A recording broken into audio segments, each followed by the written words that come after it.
This is a recap of my all-time favorite crime drama, based on the real-life stories of American drug trafficker George Jung. If you like the video, take some time to watch a full film, as well as give us a like, subscribe to our channel, or leave your feedback in the comments below. George and his parents Fred and Irma live in Weymouth, Massachusetts. When George is 10 years old, Fred files for bankruptcy, but tries to make George realize that money is not important. In the late 1960s, an adult George moves to Los Angeles with his friend Tuna.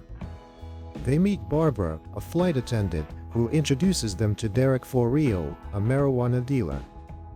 With Derek's help, George and Tuna make a lot of money. Kevin Deli, a visiting college student from Boston, tells them of the demand for marijuana back home.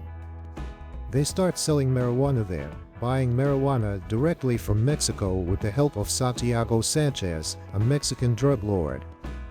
2 years later, George is caught in Chicago trying to import 660 pounds of marijuana and is sentenced to 2 years imprisonment. After unsuccessfully trying to plead his innocence, George skips bail to take care of Barbara, who dies from cancer. Her death marks the disbanding of the group of friends. While hiding from the authorities, George visits his parents. George's mother calls the police, who arrest him. He is sentenced to 26 months in a federal prison in Danbury, Connecticut. His cellmate Diego Delgado has contacts in the Medellín Cartel and convinces George to help him go into the cocaine business. Upon his release from prison, George violates his parole conditions and heads down to Cartagena in Colombia to meet with Diego.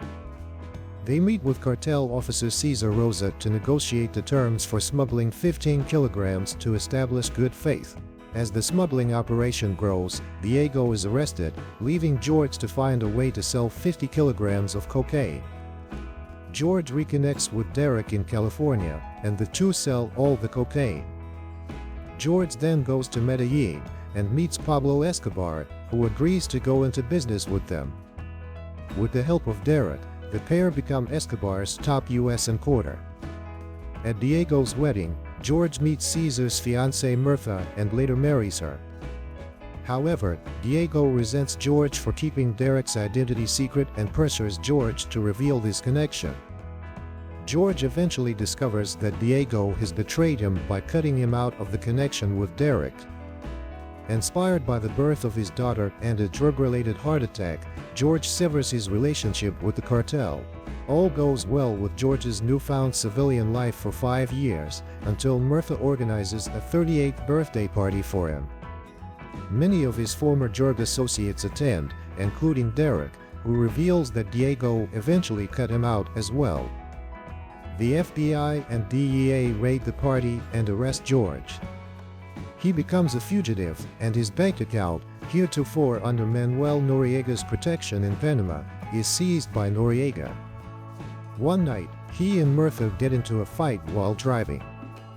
They are pulled over by police, and Mirtha tells them George is a fugitive and has stashed a kilogram of cocaine in his truck. He is sent to jail for 3 years. Mirtha divorces him and takes custody of their 9-year-old daughter, Christina Sunshine Jung. Upon his release, George struggles to maintain his relationship with his daughter. He promises Christina a vacation in California and seeks one last deal to garner enough money for the trip. George completes a deal with former accomplices but learns too late that the deal had been set up by the FBI and DEA, with Deli and Derek having leaked the nature and location of the action in exchange for pardons for their involvement in his prior action.